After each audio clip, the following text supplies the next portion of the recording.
lounging, son.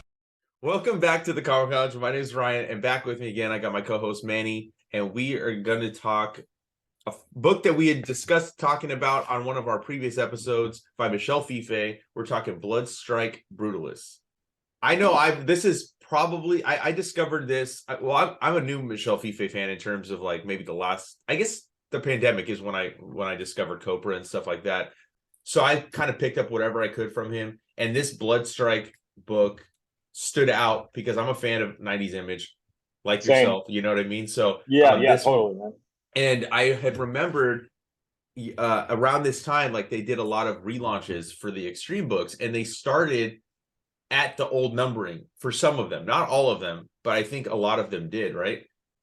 This was the best of the bunch. I would agree, yeah. And I remember that period. He talked a little bit about I don't know. I know you had the single issues. I was looking through my boxes. I know I had all three. I couldn't find them.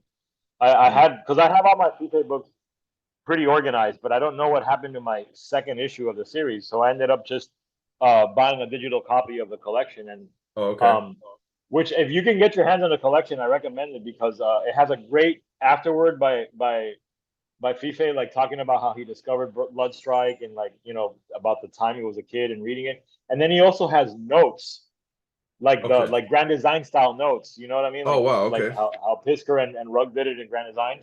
In the back of it, like about the panel and how he sort of constructed everything from the material that was there before. Because like you said, this was done in the time that they relaunched a lot of the Extreme books, and it is meant to fit in with the Bloodstrike books from the original run. Mm-hmm. Like it's not a revamp or a grand design. It's meant to be in that continuity as best as possible.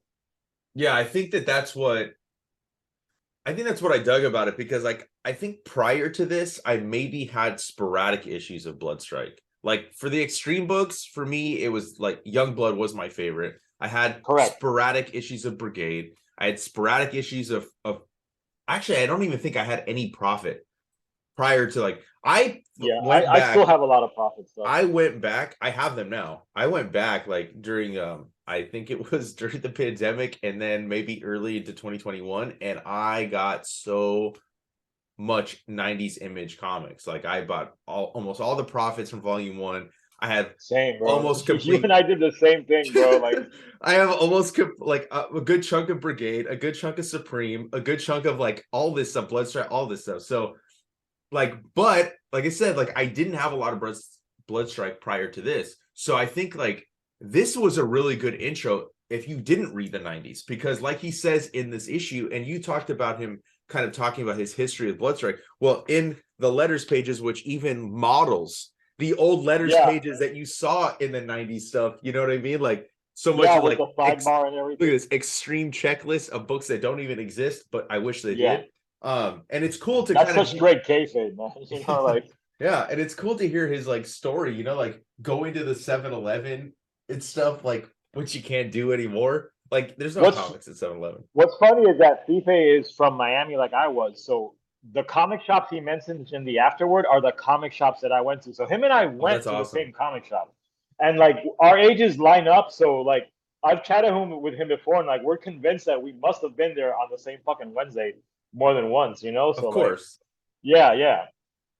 But I love, and he talks about how first of all, it's issue 0, 23, and 24, right? Yeah. But they read fine together, but there's a reason he picked those numbers. Bloodstrike never had it, like, and he talks about it, how they never really had an origin issue, like kind of delving deep into it. So that is what this 0 issue was. And that's why I really say that if this is the Bloodstrike book you pick up first, you're going to get what you need, and you're going to learn the history of the characters, and then you can go back and get those old issues. But then 23, 24 fits in because it ended on issue 22, but they did that thing where they time jumped. So there was an issue 25 that came out like... I have that issue. Yeah, which came out months, like somewhere in the middle of that 1 through 22 issue run. It didn't come out like 22 and then they jumped to 25. 25 came out, I think, maybe around like when issue 10 would have came out, I'm guessing, because I know it was in the middle of that run somehow. But I just think it was really cool that that's what he chose to do when doing this book, you know, because not all of them, when they relaunched, like I know Glory was just a complete reimagining Prophet, Yeah. a complete reimagining. You know, like it didn't fit in to the past, but what Fiffe did with this was, in my opinion, brilliant, and really is like a love letter to this era of comics that like both you and I really, really love. And in case you haven't read Bloodstrike, the idea and concept is they're a superhero team that they're basically zombies. They get reanimated every time they die, so they get sent on like the most brutal, extreme missions. To use, you know, two words that tie into the title. And I mean, it doesn't get more nutty than that. Basically, a super team that you can fucking tear apart, and like, yeah, we just, you know, we just put them in Project Reborn, and yeah, they're ready to go for another mission. You know? Yeah. And I always loved like the character designs that Liefeld would do with a lot of his characters. I mean, obviously there's a lot that are meant to be like riffs on other characters. Yeah, like Deadlock is very Wolverine-ish. I mean, yeah, there's even a panel in here. Where is it? After they're bringing him back, and it's totally like this right here. It's totally Weapon X. You know what I mean? They call him Patient 10. That's what they call him. So it's Patient 10. Yeah. And like even so much as like look, he even does the same color palette as what Barry Windsor Smith was doing in Weapon X. You know what? Yeah, I caught that too, and like even down to like the scientist that's working on it is like very much like the scientist that was the head of the Weapon X program in the series. Like it like you said, he's putting a lot of deep love not only for Bloodstrike, but what influenced Bloodstrike and what Bloodstrike was as a thing on its own. You know, like it's fantastic, man. And one thing I also noticed is that he leans really heavily into like body horror in this too. Like I know one of Fiffe's original series, I think it was Zegas. It was called Zegas, like before he did Copra, was very much a body horror sort of like title. So that's in his DNA, but like he really plays and emphasizes on the gruesomeness of like what it would be like to have a team that you basically reanimate, you know, after they're slaughtered. And they're not just like shot when they go on missions, like they're like vivisected, they're fucking decapitated. Yeah, look at this, and look at this face right here, dude. Yeah, you know, and then I love, and then you see how like the way the blood is like, it's almost like hovering around the body. It's not just like on his body. I don't know. I love the way he colors books too, dude, is like so unique. The coloring in this is fantastic. And you know, there is a slight different approach in what he does in Copra. At least I noticed it, you know, like I think he's playing with like a little bit of a brighter color palette. Yes.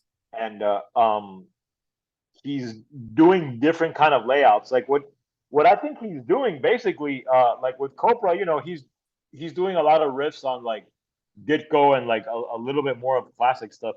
In this, what you're getting is like Fiffe doing that extreme Liefeld style of comic book, you know, where it's like very in your face. Yeah, lots of attitude. The close-up shots of like just the mouth and stuff like that. Yeah, exactly. You know, like you know, like Liefeld and those books were known for doing like a lot of white backgrounds, you know, like things like that. Like he's using that.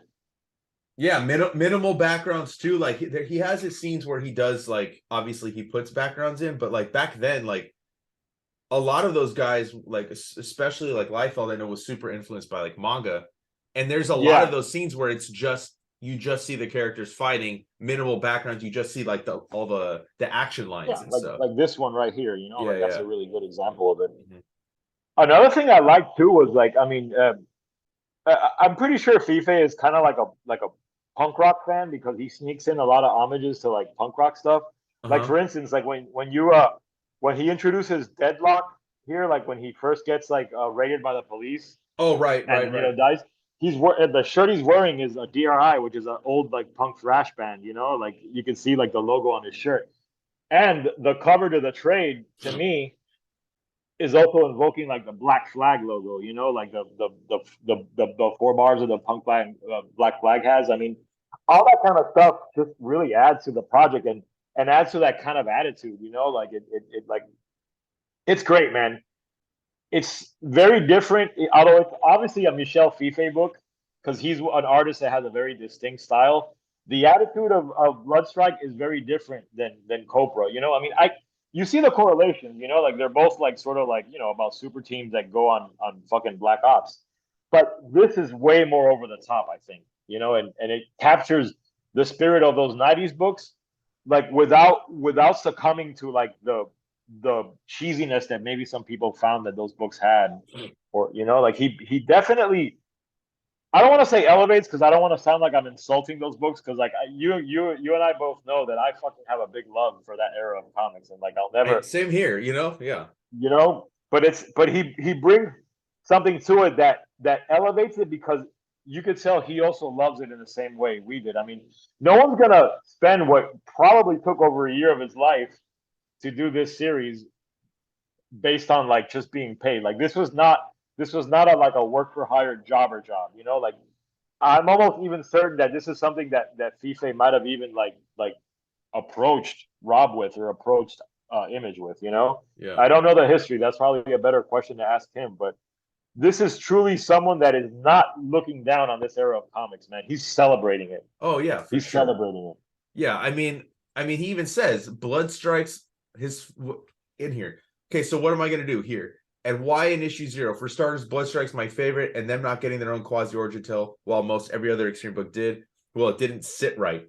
You know, like he's He been said he did thinking it for about it. himself. He's been Yeah. thinking about it. You know, like this Yeah. is something that like it's clearly a passion project, and I commend Liefeld for bringing in such a diverse group of talent, like all different styles for like the Glory book, Prophet, Bloodstrike Brutalists, Yeah, exactly. You like have Prophet with Brendan Graham. I mean, yeah. So it's like, and he had to sign off on it. He owns those characters. That you can't just yeah. publish a Bloodstrike book without talking to Rob. And the And fact yeah, that and it shows you that Rob gets it. Like he understands like what his properties can be done with other artists, and like he gets it. You know what I mean? He gets a lot of shit for no reason, because I love Rob. You know, same, I agree. I always have, and I love, like you said, that he signed off on this. Like it was a way to bring new life to some of his properties, to show you that like these comics are actually good, and like, you know, there's a reason people love them, and there's a reason people want to do these kind of projects with them. You know what I mean? Because it's not a cash grab. You know what I mean? This is a passion project.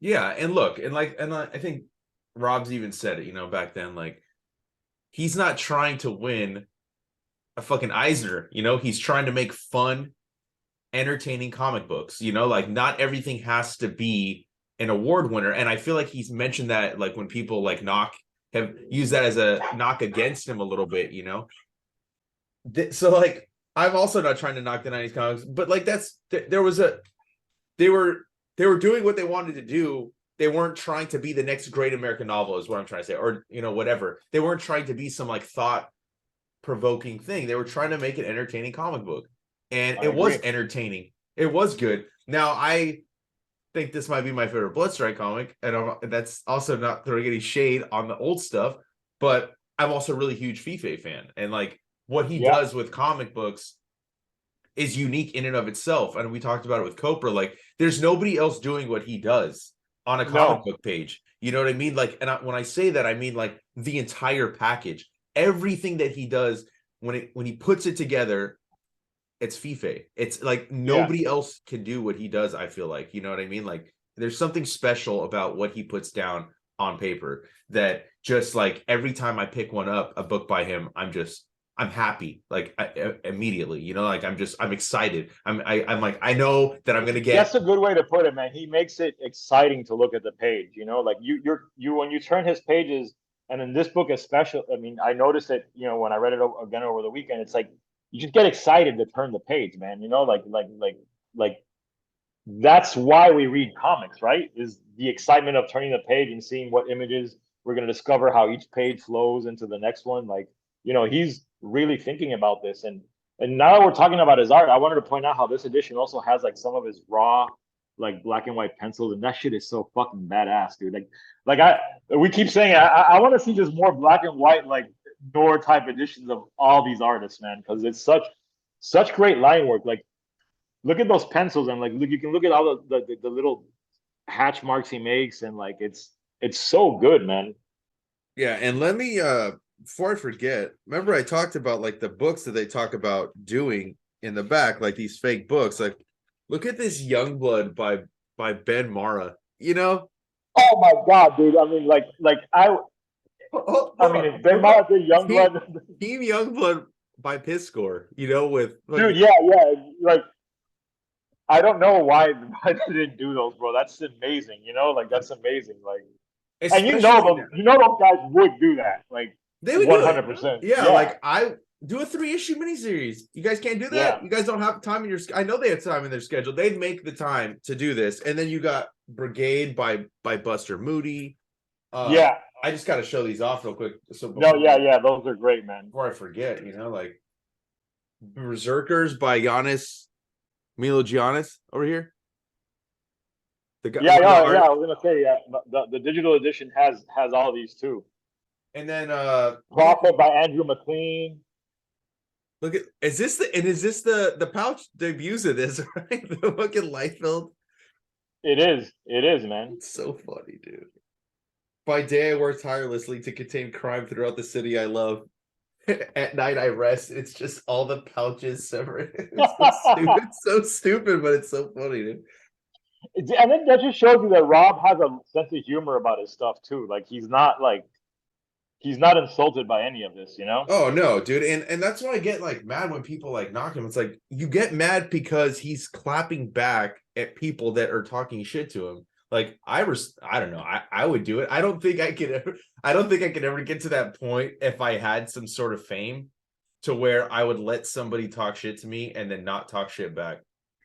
This is great too. Oh yeah. Yeah, dude. I was just flipping through issue 23, the Matthew second. Allison, dude, Bloodstrike 3000 by Matthew Allison, you know, like Yeah. I love Why? like how some of it says like coming 8888, you know what I mean? Like Yeah. Dude, I know. I don't know why I just don't know why we didn't get more. yeah. I think when he gets into the next couple parts, or the last few parts of this is like it's just image after image of just badass fucking comics, dude. And then you talk about like the body horror, right? Yeah, yeah. Look Which at I mean, the way his body is like coming apart, like it's decomposing. yeah, yeah. It's Right? like David Cronenberg shit, dude, you know, like dude, that's awesome. That was one of my favorite panels. I'm trying to find like some of my favorite panels here. I know Copra is. I love this drawing of Shaft. I think it's Uh, a fucking amazing drawing I of love Shaft. how he did Shaft's boots, like from that Yes. extreme. This is super Oh, huge. dude, and I think Fiffe recently posted this on his Instagram or Twitter. This particular panel, but like this one, a forearm cutting like that one alien in half, dude. Like, look at all the viscera. Like, I got the digital, so you can zoom on in, bro. Like, just look at the way he. I'm gonna zoom in real close. Look at the way he colors like the organs and shit. You know, like Yeah. so good, man. I So know good. it's funny. I feel like we're talking a lot about about the art, which is kind of funny because, like we were saying, like that's kind of what the '90s image was focused on. But I feel like he did focus a lot on that. Not to say that the story's not good, because No, he actually, yeah, he creates a pretty compelling story. Like you know, considering that what the few issues that he had to work with and what the object was to like sort of fill in this gap, you know, and it reads perfectly fine. It's not like a dumb story by any stretch, and like it does tie up a lot of loose ends. I also love this perspective, which is one that he uses a lot. Like it's very Kirby inspired, but like it's like yes. Kirby extreme, you know, like Yep. and you know what I realized too reading this is like Rob's always talking about how a lot of the extreme guys were influenced by like that early kind of Kirby and like as a kid it was hard for me to see, but now when it's filtered through Fiffe's art, I really see it. It's like that dynamic.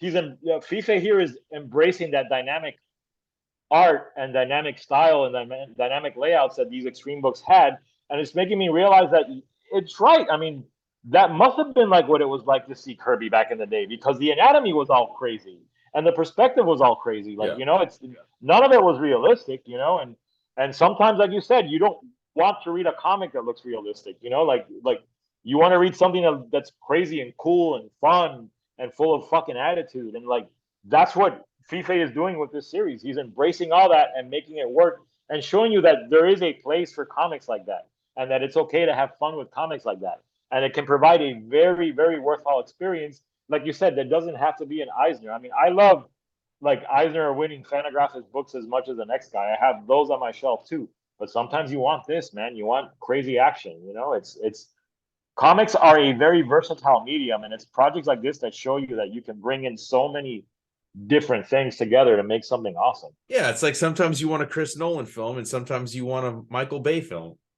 Yeah, That's no, it's and that's okay to like both, man. yeah, and that's no shade on anything, you know. Like I feel like No, there's man, a at place for all. all types of different. Like, look, there's a comic book for everybody, and you know what I mean. And like I feel like that's why there's always a place for stuff like this, because you know sometimes I just want to see action, dude. Because sometimes, especially at the big two nowadays, like, and I know for a while a lot of people's complaints, like maybe the early 2000s, is there's a lot of talking heads. Right? Yeah. Like there's not enough action in a superhero book. It's Yep. too much. Like there has to be the balance. And I feel like Fiffe really made these characters, to me, a little bit more interesting, especially with issue 0 and kind of getting a little bit more backstory. But I think that it's hard to like, this could have gone one of two ways. This could have been like kind of cheesy and not hit the way it did, but he did it in a way that like it is a love letter. It is a love letter, and he did it in a way that also kind of pushed it forward too, kind of leveled it up. He leveled it up a little bit. Yeah, he leveled it up. He brought his own style to it. You know, he gave it a different look while still capturing the attitude, you know, because obviously this art style is different from like Dan Fraga, who was the original artist on Bloodstrike, but the dynamic and the feeling you get reading the books is the same. And like you said, he really emphasizes on like the character design, which is something I think Rob was always excellent at, especially for characters of that time, man. You know, like Shogun. When I was in middle school and I saw Shogun and characters like that, there was nothing more fucking badass, man. And like Fiffe makes it badass again, you know, like you're reading this shit and you're fucking loving it. Just everything about this book, dude, is just another flawless kind of project. I mean, if you dig Fiffe and you love Cobra, you need to have this on your shelf too, because it's as readable. You know, it's just great, man. You know, and he's using all the different like techniques he uses. Like you can tell he's using colored pencils to color some of this. He's using I even want to say he's using like brushes and maybe even some airbrushing. Like the coloring in this is amazing, man. The coloring is fantastic. Like there's some pages where I was just like, holy shit, he's like really going. Well, he's using amazing. so many different. He's definitely using so many different tools, and you can see it from page to page, like where it goes from just like even something like this, where it's just black and white, and then this is obviously like a duotone or not duotone. Yeah. The different tones, because he's doing it digitally. Different tones. Yeah. And you can tell like when you see like the splatter on that page, like you can see the green splatter, and that's obviously like, I mean, unless it was done digitally, like that's like him flicking the brush and getting that effect, right? And even things like if you look at this page, for instance, I'm gonna zoom in and highlight like some of it's like he's got. I think that looks like something he didn't ink, so you just have straight pencils on the same panel as something that's inked and colored. You know, like he's mixing things in. He's mixing mediums and techniques, not only on the same page but in the same panel. And I love his lettering. I always have. Oh, dude, his lettering is probably he's probably one of my favorite letterers in comic books. Yeah. I'm like I love, for instance, like I love this panel here, the way everything is white, but then you have the sky in like these primary colors in the background, you know, like it really sets a mood and creates a book that is distinctively his, but also embraces all the stuff he loved about those extreme books. It's like it's one of those projects that like it just lands perfectly. Yeah, definitely. And you know, like I forgot to mention too, like he's a huge Keith Giffen fan, and he mentions it in the afterword. He mentions it, yeah. So I think that afterward you're reading was at the end of issue 1. It's because it's like it's a full page and stuff. Yeah, and I feel like I should have gone back and maybe reread, because he talks about tying up some of those those plots that Keith Giffen was, because I think Giffen, he said, took over in issue 4 doing the Yeah, plotting. he did plotting and layout, which is what Keith Giffen has done a lot, and he did that a lot for Image. I know he did it for Shadowhawk, and I'll post for Bloodstrike, and I want to say he might have done it on some other books. I gotta look through all. He definitely did it for one of the last books we talked about, which was JLI. That Justice League. That was him doing plots and layouts, right? So I think that's why it made sense for him to do this. But I just love that, you know, he's young and he's buying this book, and then he gets to do like what he wants to do, and like that's so rare in terms of like as a young fan, and you want like, oh man, I'd love to do this story with this character. You can't do that with Batman and Superman.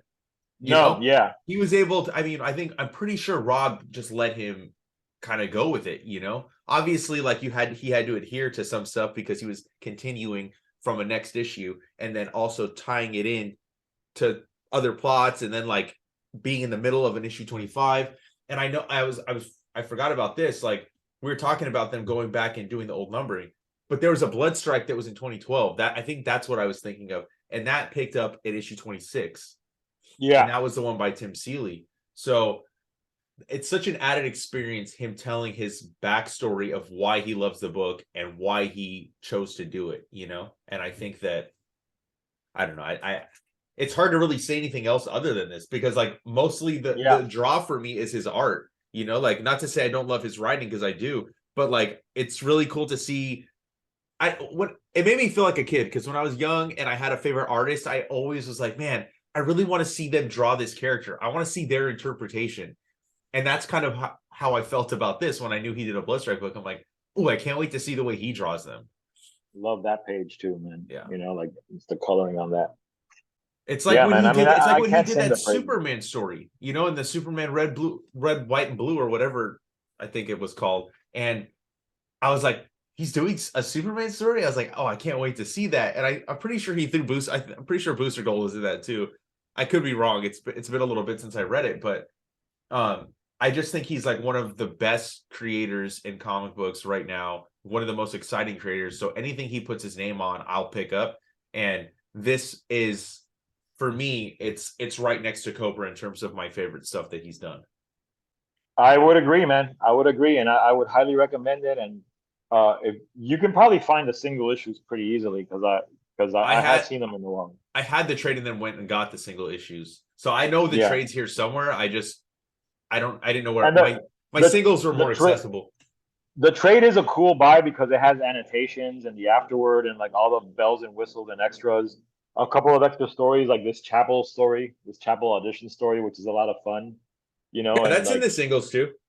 Is it? Okay, yeah. See, like I said, I had trouble finding the singles in my boxes, so I gotta look to them because I want to pull them out and see what's in them. But if you can't find the singles, definitely get the trade. I mean, it's easily available on Amazon or anywhere. I mean, I got mine digitally, but there's physical copies that you can order too. So it's out there, man.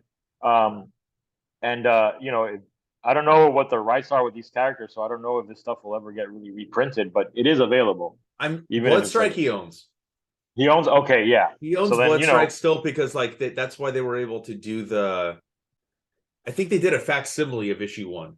So that yes, they did. Yeah, you're right, because he did the same thing with Brigade and Prophet, and then he did the remastered, which, you know, that's another thing we could talk about, because those are a lot of fun.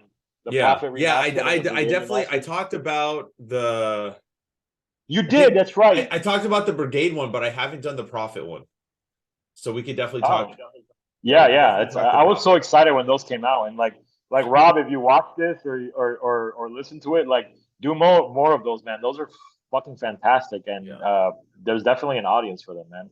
Yeah, more projects like this. Yeah, dude. I mean, I don't know if there's you know, any creators that have been asking, but I would love to see like some more of the Extreme universe of characters. You know, like he doesn't necessarily have to do it himself. Like he can do it here. You know, just like little revisits into these characters, because like they are Image Comics. You know, so it's like it's cool. Yeah, and you know, these characters are now going on 30-40 years, which is like, you know, that's a long time, and they've been in a lot of people's lives, and they're as like they're as powerfully nostalgic for some generations as Batman and Superman were before, like, and it's a testament to the staying power of the concepts and the attitude in front of these comics that here we are in 2023 still talking about Brigade, still talking about Bloodstrike.